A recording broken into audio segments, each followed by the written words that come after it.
Hi guys, Asmo here. This is my open letter to GGG. I'm making it in the form of a video because I think it's more effective for me to express my thoughts that way, and since it seems like GGG is very open and listening to feedback right now, I would love if you guys could share it so that the video finds its way to the game devs at GGG. I have listened to some of the recent interviews with Chris Wilson, and while he's just one person, he's still the face of GGG dev team, and I assume that he represents them well. That being said, there are many questions brought up by the community members, which neither Chris nor the community figures asking those questions could answer because of the apparent lack of solutions which would fit both the GGG's design philosophy while at the same time satisfying the players who brought these issues. And there are many topics which I want to talk about, since these thoughts are not something that I just woke up with yesterday. I thought about these problems and solutions for a very long time, and I will share with you what I have accumulated over time. I will mostly talk about the player balance, about the content balance, about the player's education, and about crafting. So let's start with the player balance. A few months ago I made a video in which I talk about POE 2, and that if you want to meet the design goals for the POE 2, you're going to have to narrow down the gap between the slowest builds and the players and the fastest builds and the fastest players. And that's the obvious way to do that is through addressing the multipliers, which exponentially scale the player damage and clear speed. And this is also a necessary step if you ever want to have a better balance of the power of different builds. And it seems like GGG saw the same thing and addressed some of it in the 3.15 patch. Most people do not spend their days thinking about the design of PoE, so they don't really understand how necessary those changes were, but I was actually really positively surprised by them. Not because I like to play slower, but because I knew what these changes can open up in the future. But in the aftermath of the 3.15 changes, there is an extreme outlier still in the form of Aurabots. A simple spellcaster carry using damage conversion supported by an Aurabot with not that much investment will do many times over the damage that each of those players could hope to do with the same amount of investment if they were playing alone. This is simply because of the multipliers on auras remained unnerfed, making them even stronger compared to the multipliers on support gems. On top of that, two players stacking all of their multipliers on one character will have much better results, because the more multipliers you have, the bigger benefit you receive due to the exponential nature of their scaling, which is a huge problem in the game itself. So short of completely reworking how stacking works of the multipliers in PoE, I would suggest the following. I would keep all the aura values as they are, or whatever would be appropriate for one player using them, and then add a form of diminishing returns which will lower the effectiveness of auras in a party. For example, a 2-man party would only get like a 60% effectiveness of the auras, a 3-man party would get 50, a 4-man 40, and so on. The numbers are obviously completely arbitrary. This would have to be something that would be determined after testing, but the idea is to still allow people to support each other, but to keep it in proportion to the power of a solo player with the same amount of investment. You'd still have teams and pairs of players working together if they wanted to, but it wouldn't be the absolutely absurd state that it is in right now, where people just make an alt Aurabot character with their friend on an assassin with lightning spell and clear the feared as quickly as the bosses are able to spawn. And if that doesn't work, I would consider reworking the generosity support so that instead of the supported auras do not affect you line, it would say supported auras do not affect players, or maybe supported auras only affect your minions, keeping it usable with minions, which would be fair because minions scale off of the same resources of the same player who already has to pay the cost of the passive skills, gear, and gems for scaling the auras affecting those minions, as opposed to having another player who also has their character invested in their own multipliers and they're both pulling those resources together, which creates this exponential effect.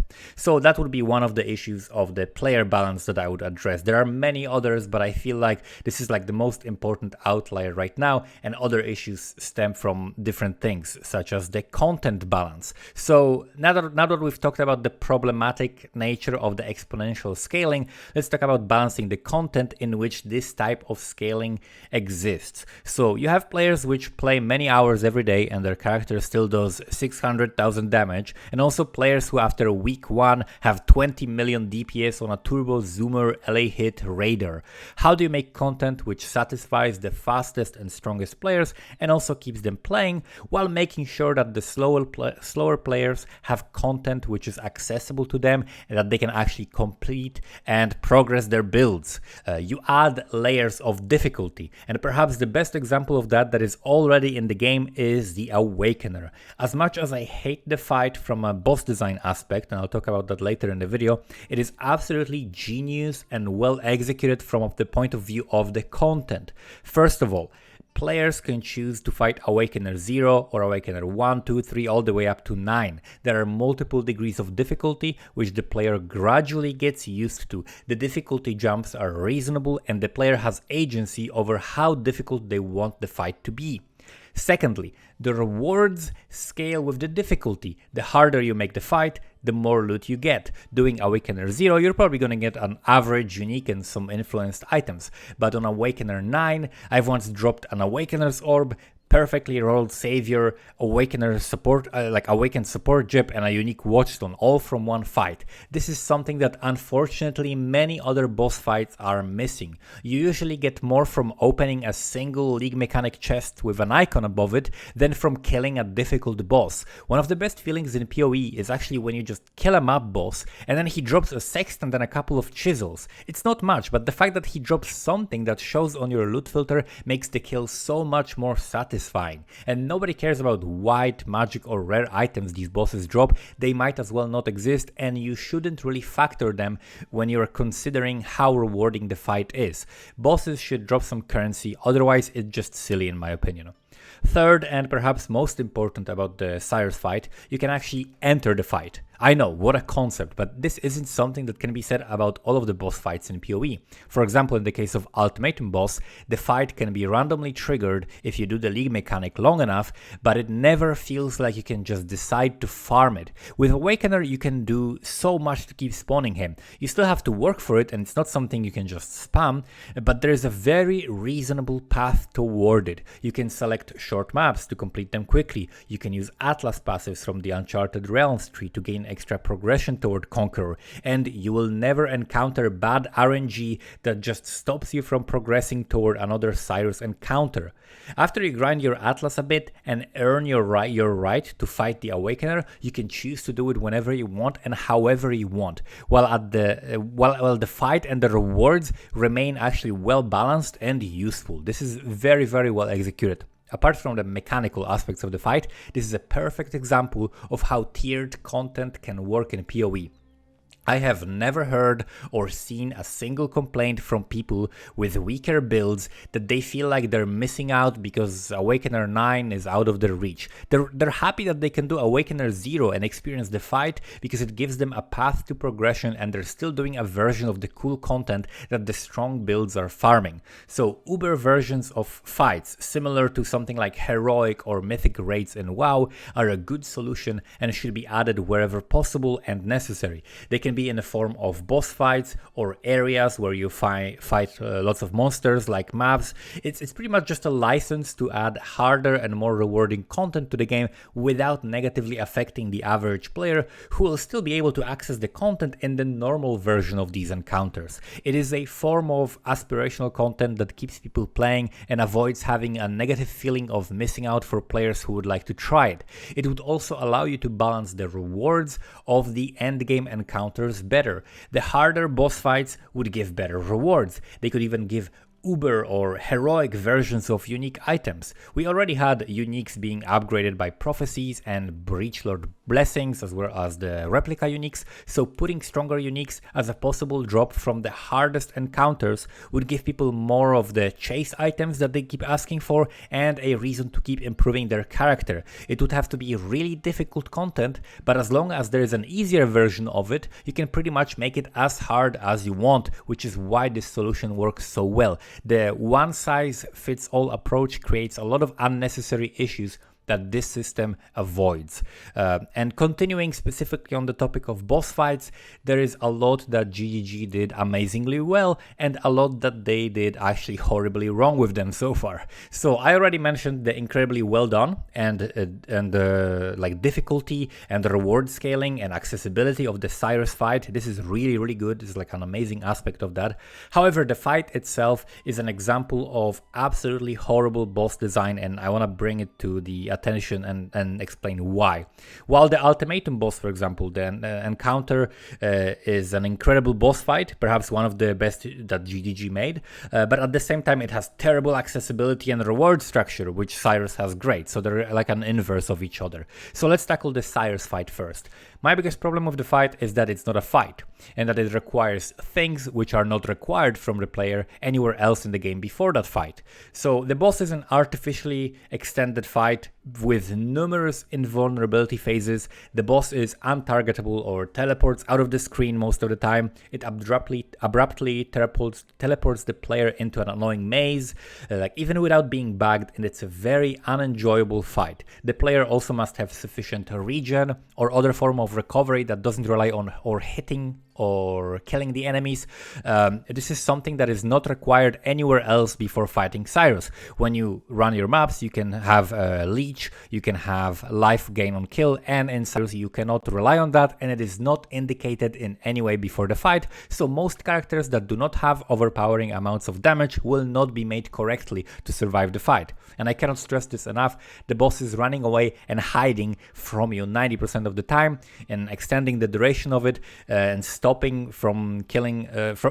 people from killing the boss by doing that is just not a good design. It's extremely frustrating when it seems like the main contributor to the difficulty of the fight is actually the fact that you cannot zoom your camera a bit more, like out, so that you can see what's going on.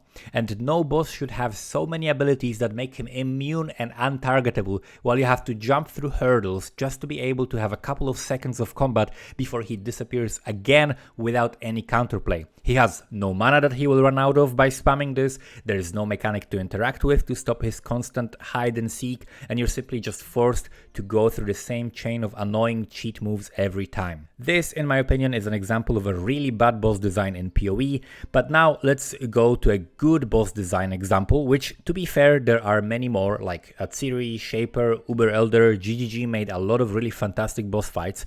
The Ultimatum boss fight in particular stands out to me as an example of a very well thought out and actually brilliantly executed fight. The arena is a little bit different every time, but you have control over it by picking the modifiers on your way to the last wave of Ultimatum, which will determine the composition of the difficulty modifiers that you apply to the arena. This makes the fight not boring because it's a little bit different every single time. The size of the arena is actually very appropriate because while you can dodge the boss and get away from him, you can still see him and know what's going on at all times. It also limits your movement, forcing you to actually fight him, making it a little bit more fair. And the cherry on the top is the time stop move. Now, this is an example of something like an immunity phase that actually contributes positively to the fight. Instead of aimlessly just waiting for the boss, stalling, the player actually sees the next few moves of the boss, you can see him slam the ground, you can plan your next actions, and the transition from the time stop is seamless and very well done. You can get enough time to react to everything, but you're still expected to make the right moves. And for such well-designed fight, it is unfortunately suffering from horrible implementation. It was RNG gated and had no degrees of difficulty. Most players would never see the boss, and those that did often just one-shot him. If Ultimatum ever makes it back to the game in a form of a Scarab or Zanamap device mob, or even if it's just another boss fight that is implemented in a similar way, I would like to suggest some things and how to fix that. First of all, the encounter was said to spawn roughly 2% of the time, or once per 50 trials. Unfortunately, if you happened to fail that one trial, it was possible to never see the boss despite completing all the waves of Ultimatum hundreds of times. So instead of a slot machine simulator, the player should be able to earn his way to the fight, just like he does with Cyrus, for example. I would make it so that up to T14 Ultimatums would have a up to 6 waves, and then from T14, 15, and 16, you'd start getting 7 wave ultimatums. You need to complete each of the 4 types of ultimatum 3 times. That means 3 times the circles, 3 times the defense, 3 times kill all the monsters, and 3 times survive the encounter, for a total of 12. You'd randomly get one of the encounters you still need, and after that you'd have to do similar thing with 8 waves, and after that 9 waves, so you'd do 12, 12, 12, making it a total of 36 ultimatums before you get to fight the boss, which is on wave 10. This is not far from the intended 1 in 50 ultimatums, but even if you made it a larger number, the players would still feel much better about working towards something they can actually see their progression, rather than having invisible RNG they have no influence over. You need to show the players the carrot even if it's really far away. And to address the difficulty of the fight, I would have made the boss drop either fragments of the Uber version, similarly to Atsiri, dropping Uber Atsiri fragments, or drop a corrupted map, which would have the ultimatum with a boss fight guaranteed in it. This way the players would be able to have a way to farm the boss fight, trade it, and specialize in either generating these items or using them, just like people can do with itemized Alva temples, Guardian maps, boss fragments, etc. Now, staying on the topic of balancing the content, let's talk a little bit about difficulty scaling in a different way. Many players after the recent 315 nerfs have pointed out that while the players were nerfed, the monsters stayed just as ridiculous as previously, and since many builds cannot one-shot as many monsters as before, they are suddenly in need of much better defense. And while there are plenty of ways to make your character tanky, there are definitely holes and imbalances there, which I'm sure GGG is working on. That being said, I don't think that this is the main issue. I think the actual problem lies again in the multipliers, but this time it is not the multipliers affecting players, but rather the monsters. You can have a rare T16 map which has certain level of difficulty, and then you Chaos Orb it once, and the monsters in it will deal literally 20 times the damage. If you encounter a particularly nasty combination of rares, maybe 50 times the damage. This creates a ridiculous scenario of a player running through the maps and taking absolutely no damage at all for the majority of the time, and then suddenly getting one shot without any indication of such extreme difficulty increase. The same thing happens in Delve, for example, where monsters keep scaling and areas gain more and more modifiers that exponentially multiply the damage, to the point that the deep delvers rely on never being hit and just play ZDPS builds because it's impossible to deal with the amount of damage.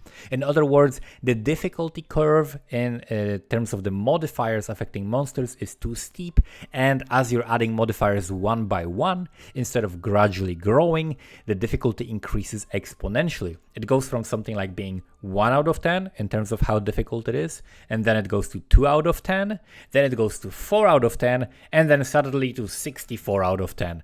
And don't get me wrong, I think that the fact that the certain modifiers stack in interesting and compounding ways because of their synergy is great. I think it's cool to sometimes encounter an extra life rare with regen and endurance charges and it takes longer to kill than Shaper, but it's not cool to get randomly one-shot because you tried to increase the difficulty by the smallest increment. The solution to that is actually very simple, and it doesn't require giving players crazy amount of defense, and it actually allows GGG to balance the defense better because the damage is slightly more predictable. And the solution is simply to add some form of diminishing returns based on the number of modifiers affecting the zone or the monster. The jump from 100% extra fizz as lightning to 100% extra physics lightning plus LMP is crazy, and if you add to that like minus max or something like that, you will die no matter what at some point. If you add diminishing returns to these mods, then they will still increase the difficulty with each one added, but that increase will be closer to being linear and more manageable from the player's perspective. So you still want spikes in damage and survivability of monsters, but they are currently just too extreme right now, and especially at the high end of the modifier numbers, they just scale out of proportion, kind of like players. And speaking of players, this brings me pretty much to another point, which is a completely separate issue that I would like to bring up as well. And this big topic I'd like to talk about is an important concept in game design and something that I think POE does an extremely poor job with. So poor, in fact, that I think it's costing them probably the majority of their players that ever touch the game to quit. This is something that's extremely important to talk about, especially during the development of POE 2 campaign, and I really hope it's not too late for it, because I really am hyped for POE 2. I think it's going to be an amazing game, but lots of people suggested over the years something like an in-game wiki or better tooltips or better explanations in the game, and while all of those things would be definitely a welcome addition to this massively complex game, they are tools that players have to use voluntarily. A curious player that wants to learn more will find information on the internet. Sure, it would be much better to have a wiki with explanations in some form, or like an in-game rulebook menu, or have some kind of a bestiary showing monsters you've encountered so that you can learn about which of them would make for a good Spectre minion, but that's a bit of a separate issue. It's one thing to tell a player how to play, but in really good games, when they're designed well, they seamlessly show the player how to play. So, for example, instead of having quests and activities during the campaign in POE 2 simply serve the story, they are a perfect opportunity to teach the player something about the game. Right now, the closest thing we have in POE to this design idea is something like Nico telling you to blow up a wall in Delve, and guess what? Even that works very well, because most of the time players actually have no idea they can do that until they read the quest.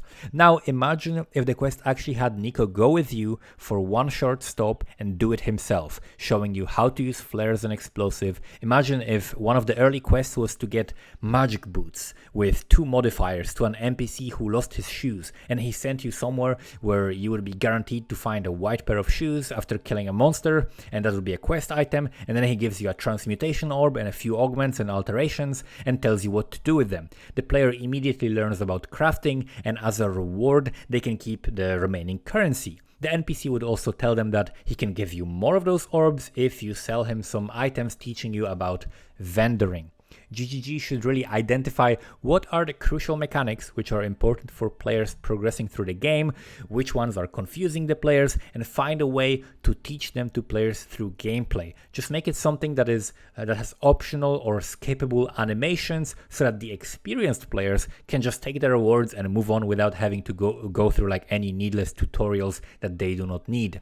Speaking of crafting, this is a very major point. I was actually one of the people who were against the harvest changes, and as I saw it, it was a very positive thing for the game. And after listening to Chris talk about this multiple times, I still see the old harvest as a positive thing for the game, and I actually have not heard a good counter argument from GGG's side or from anybody else for that matter. With the current state of the crafting system compared to the pre-nerf harvest, pretty much everybody loses. Actually, botters and multi-account beast farmers are happy, but I don't think GG intended for that to be the case. So newer players without the old harvest will experience less content. Intermediate players will get bored faster because they will be forced, or actually more incentivized, to play meta builds to access the content that they could otherwise do on their favorite builds, and advanced players will have much fewer options for extremely creative and expensive crafts and builds that do not revolve around spamming thousands of fossils like a factory worker and getting carpal tunnel syndrome. I've actually had so many people tell me in Harvest, when Harvest was fully operational, how it actually allowed them to craft. People who played the game for years, but for the first time ever, they looked at things like Awakener's Orb as something more than just a 3x profit. So many people were enjoying SSF more because they could play their favorite build. They could actually get a cool influence mode on an item, then add life and rest to it if they invested enough, and it gave them much more linear progression system that is now being taken away from the less advanced players that aren't going to spend a few hours on POEDB looking for combinations of mods they can use to block affixes and force certain mods with non-X2X crafts and reforges. So every time without a fail, I hear a critique of the deterministic crafting in the current state of PoE, which I think is an important context for this. It is based on idealistic view rather than the actual reality of the people playing the game, including the made-up exaggerations about everyone swimming in 61 mirror-worthy items, or people reaching their best gear and having nothing to farm for. This is actually completely false, and more than that, it's actually inverse of what happens in reality. Luckily, there are many solutions that would allow a compromise between the great and, in my opinion, necessary functions, which are some of the functions of the old Harvest, and the visions and philosophy presented by GGG. For example, in recent interview with Zizeron and Mathil, Chris was answering a question about making Harvest crafts tradable, which would prevent people from getting scammed by people on Discord and make it easier to use. And his argument against trading crafts was that if every craft was something like a currency orb that you can just take, people would always take it and put it in their stash tab for sale, creating a huge influx of Harvest crafts to the market without the associated cost of learning which crafts are worth trading and going to the Discord server. And his main objections, from what I understand, were that he doesn't want the Harvest to just be another source of automatic currency to sell, he doesn't want to flood the market with crafts, and he wants to keep the mechanic rewarding for players who learn about crafting. And fortunately, all of those constraints can be satisfied with a very simple solution. You can make Oshabi sell orbs and call them, for example, jars or something, and then you balance the cost of these jars to control the market supply of crafts in that way. If the jar costs 1 exalted orb, then nobody's going to automatically pickle all of the random crafts they find because they'll go broke. And if you find something worthwhile, you can trade it safely. And if you're a crafter, you can purchase the crafts in a safer way as well. There could be different jars for different types of crafts with different prices, but ultimately this solution satisfies all of the requirements mentioned by Chris, and there is actually no excuse for not implementing that. But speaking about crafting beyond Harvest, I think actually Grimro was someone who correctly called the current state of crafting the symptom of a disease called influenced items. Beyond generic stats like life, res, and defenses, the non-influenced items do not provide much for your character compared to the influence mods, which can be completely build enabling or provide an avenue to scale your damage high enough to make your build viable. Part of the problem with Harvest and deterministic crafting in general comes from the terribly indiscriminate system of tags. The explode mode on the chest has the same tag as the physical thorns mod that is pretty much useless. The percentage life on block recovery on the shield has the same tag as the 2 life regen per second. And the nearby enemies have -9 fire res mod has the same tag as some fire res. And this means that the same Harvest crafts were needed to get a really powerful mod as well as add a simple res mod to your character that you were missing. I think this is an example of GGG overcomplicating a system that would work well if it was presented in a much simpler way. I think you could add back deterministic crafting to the game and not have any of the issues that you're concerned about if you just kept to these few simple rules. Rule number 1. Crafts that add powerful mods are harder to get and more expensive/rare than the crafts that add generic stats like life, mana, or res. Number 2. Crafts that are more deterministic and more would be more rare and expensive than crafts which are less deterministic. Number 3. Crafts which improve the tiers of modifiers, similarly to, for example, the Rogue mod currently in Expedition, or allow for better tiers of modifiers, would be more rare or expensive than crafts which have lower ceiling of modifiers that they grant, which again, I'm introducing here a concept of ceiling of modifiers that a craft could grant. And then 4th, crafts that can be put on an item later in the creation process of the item or the crafting process of an item would be more rare, more expensive, or weaker than the crafts that can be applied earlier. And what I mean by that is very simple. Basically, it's like an essence which completely rerolls an item, but allows to add you a modifier that is actually usually stronger than a T1 mod.